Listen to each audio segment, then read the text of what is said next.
Hope, going through Matthew 1, looking at the women that are listed in the genealogy of Matthew 1. So far, we have heard the story of Tamar, and we also have heard the story of Rahab and of Ruth, and tonight we pick up yet again another of the women. The story is that Solomon was the father of Boaz by Rahab, and Boaz was the father of Obed by Ruth, and Obed was the father of Jesse, and Jesse was the father of King David. And David was the father of Solomon by the wife of Uriah. We don't even get her name in the Bible here.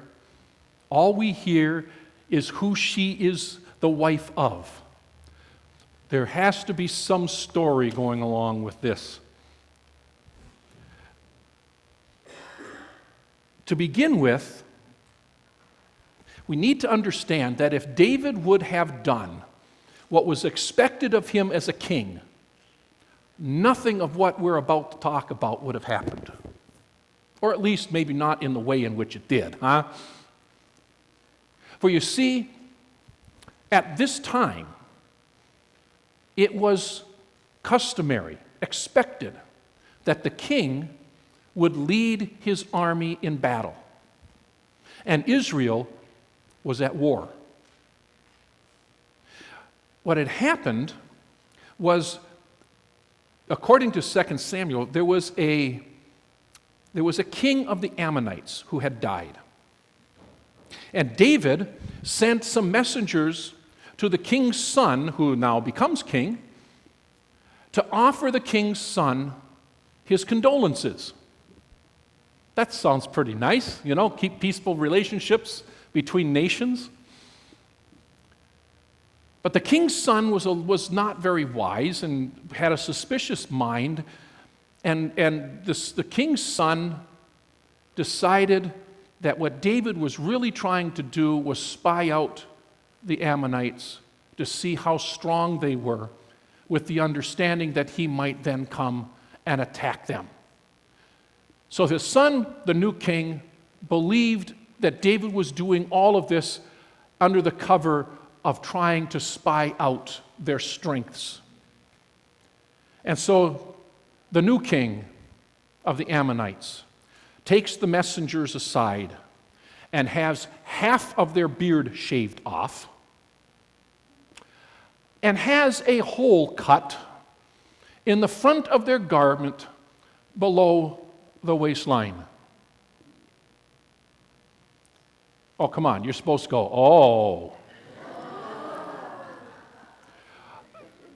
It was done to shame them, and it did.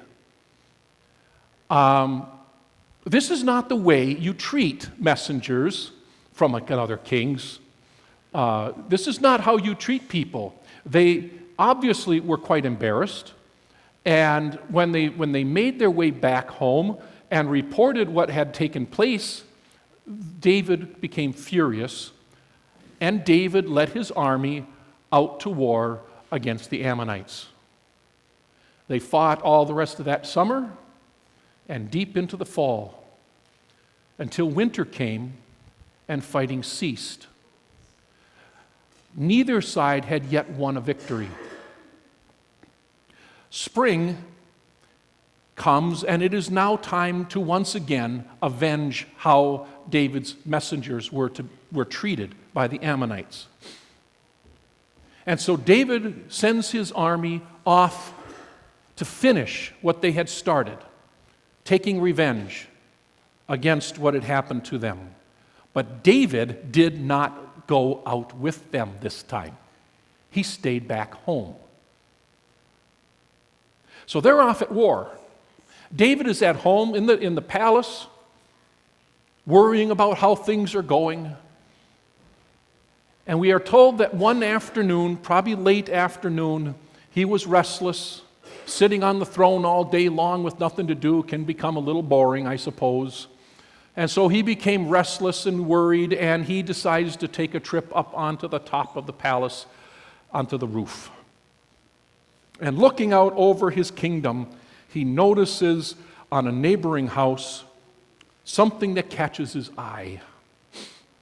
There is a woman, and she is taking a bath on the roof of her house. Now, we have to understand a little bit about architecture and that at the time. Of course, we don't have running water, and so, you don't have dedicated bathrooms necessarily. And more than likely, there was a tent that had been put up there. The roof of a house was seen and viewed as further living space. It was not uncommon for people to go onto the roof of their house and spend time. Open up their chaise lounge, lay up there with a little, thing to sun themselves. It was a normal thing to do. She was up there, and she was bathing. More than likely behind a tent or under a tent of some kind. But if you wanted water to be heated, you could put it on the roof and it would get warm, huh?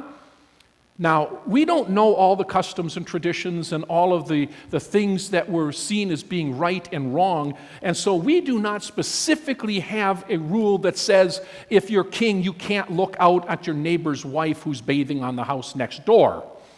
But you kind of have to get the assumption that that is something that you would turn your head from, especially since David was the king, and especially since he has at least a couple of wives already. So you're not really supposed to be gazing upon the wife of somebody else. There's a commandment similar to that. But David's interest is perked, and so he sends some of his servants over to that house to summon the woman to come to the palace. There are those who suggest that Bathsheba, the woman who was on the roof, really had no choice in the matter of whether she would be going or not. This was the king. And if the king wants something, you don't deny the king. The king says, do it, you do it. So there are those who say that she probably had no choice. The servants come, said, the king wants you, and so she had to go. But others find it interesting that the way in which it is written in the Bible is that she came to him, giving the impression that she might have been willing to go there. The other thing we need to keep in mind is that this may not have been the first time that Bathsheba and King David had met each other. For Bathsheba's husband was a military leader, and he was a part of David's select guard. As such, call him a personal bodyguard kind of thing, okay?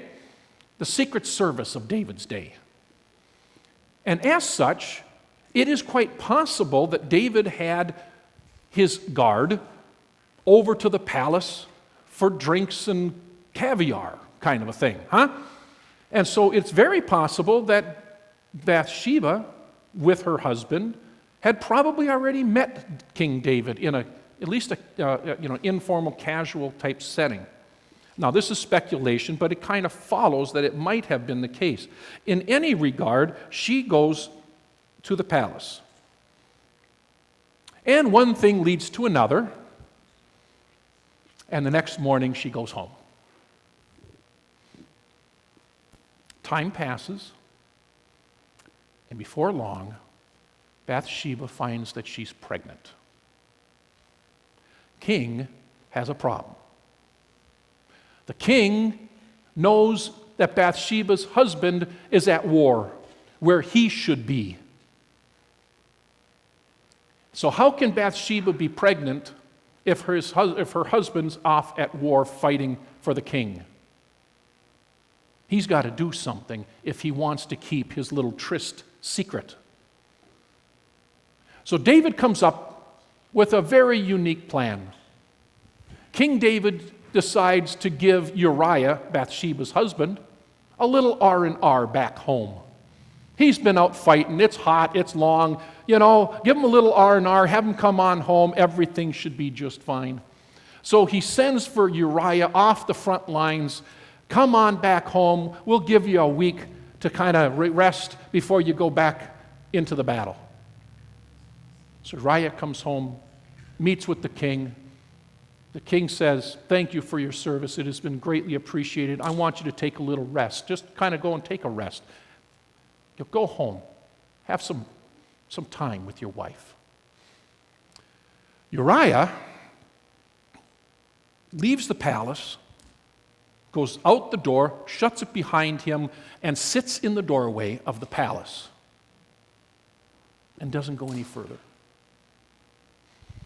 Well, David can't have that. He says, "Why aren't you going?" The question becomes, what in the world? How come Uriah, go home. I got you here. Go home. Uriah doesn't, and we aren't really told why. So we're left to speculate. There are a couple of reasons that might have gone through his mind.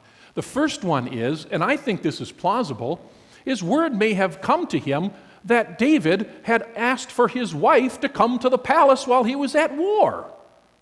Think about it.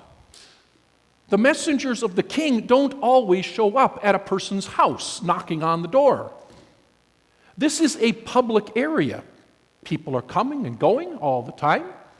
If nothing else, the guards knew about it, but it's very possible others did as well.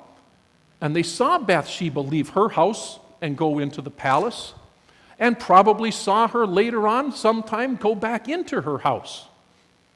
It doesn't take a rocket scientist to go and figure out what was going on.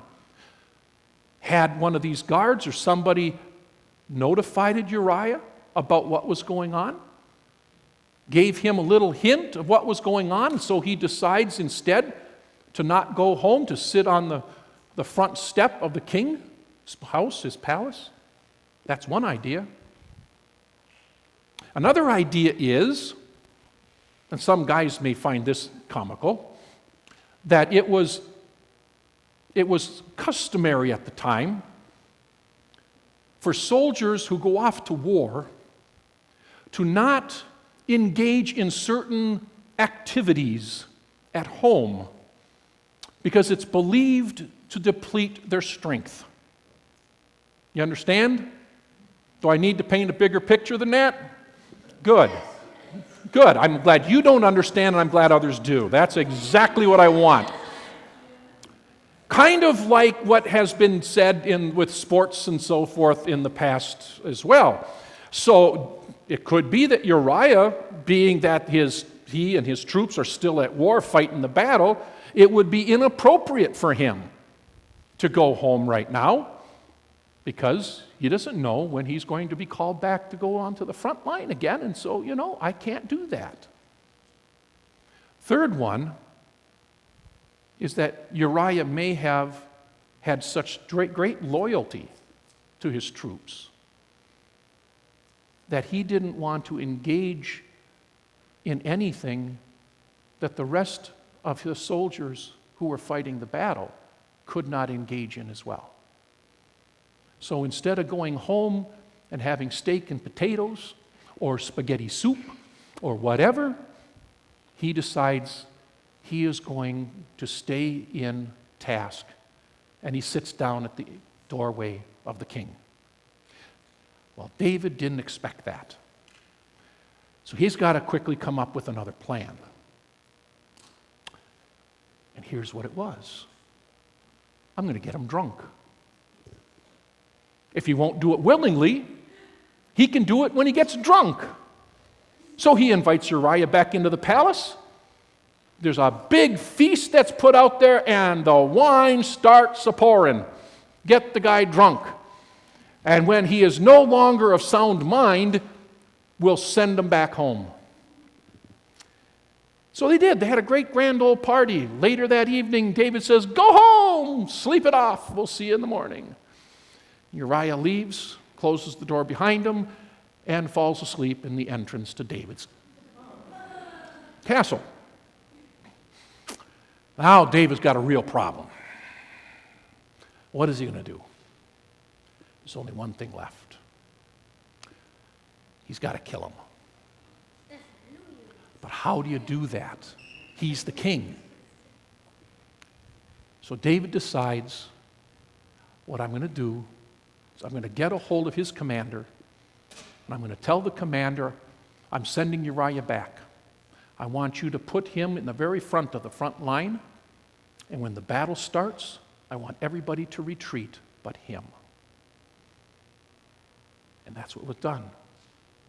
Everybody left, he's standing alone, and he gets killed. Now, Bathsheba can be David's. There's a time of mourning.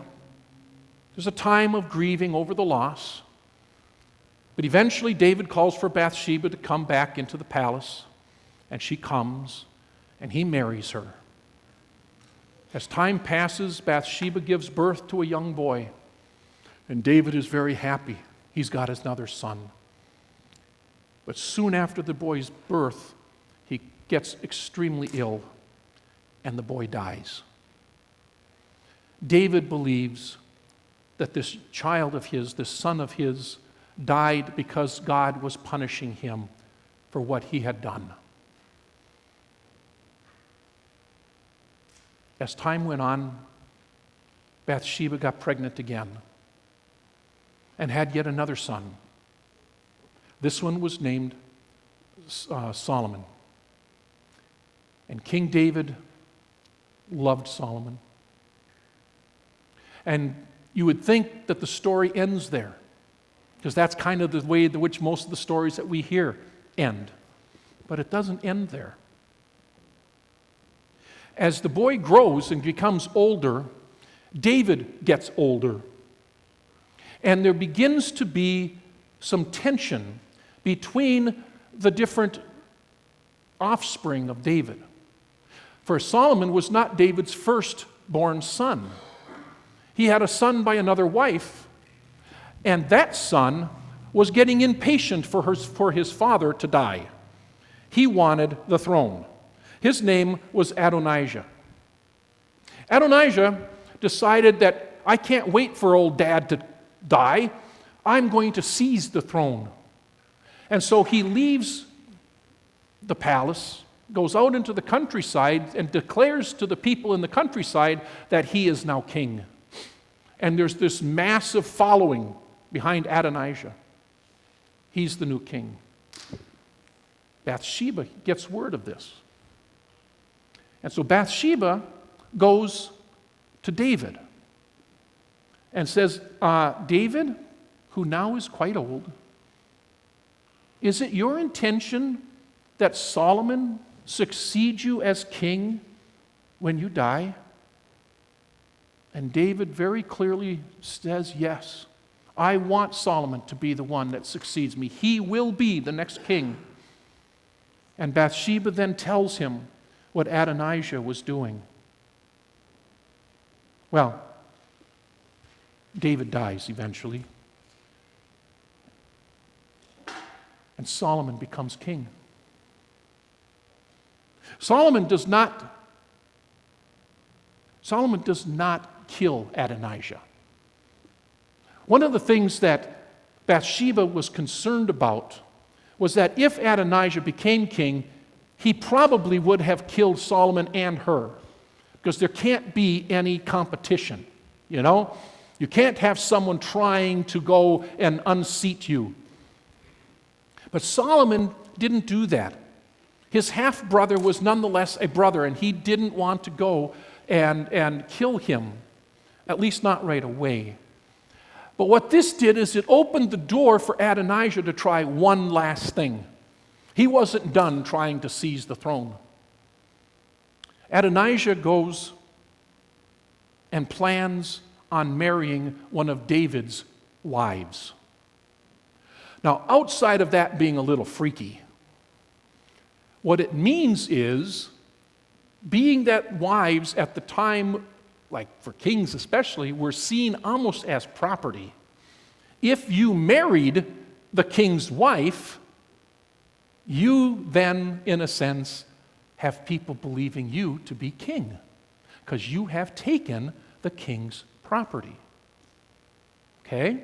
Now, don't get mad at the messenger here. That's just the way it worked. So Adonijah goes after one of the wives of David, his father, in the hopes to being able to marry her, and if he marries her, he then becomes the king. Well, at that, Solomon said, "That's it, I've had enough. I can't put up with this anymore." And his mom and him decide that Adonijah has to go. And Solomon has him killed. Soon after that, Solomon elevates his mother to be the very first queen mother of Israel, which is the highest position that a woman could attain in Israel. And she was the first one. So we have in his story the story of a woman who, for all intents and purposes, was seduced against her will, was probably taken advantage of against her will, who started and probably throughout most of her life was engaged in events that were outside of her control. She was engaged in having to deal with situations that were given to her that were not situations that most of us would ever want to have to deal with.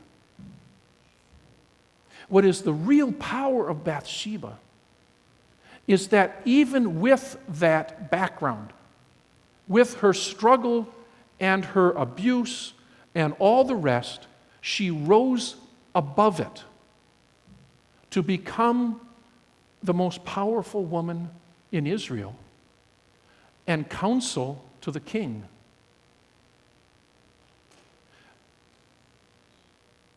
And as I mentioned before, if God could use somebody like Bathsheba to bring about God's perfect will, certainly God could use someone like you and I.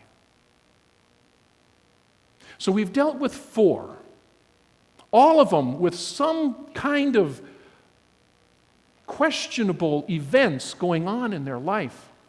Next week, I may push the boundary a little bit here, because the last woman that's listed in the Bible in chapter 1 of Matthew is a woman who herself could be viewed as having been taken advantage of. This woman was, and I'll use woman, very, very young woman, was found to be pregnant as a young girl in a time when society blamed the woman. Besides social ostracism, she could have very easily have been accused and stoned to death for simply being found to be pregnant outside of marriage. And yet, Mary became one of the most adored women in all of Christendom. And of course, she was the mother of our Lord. So we're going to peel back a little bit of our theology, if you will, and look at who Mary is and what happened to her, and treat her a little bit more like a human, a little less like a saint, to get to how God used Mary as well. Well, let's have our offering at this time.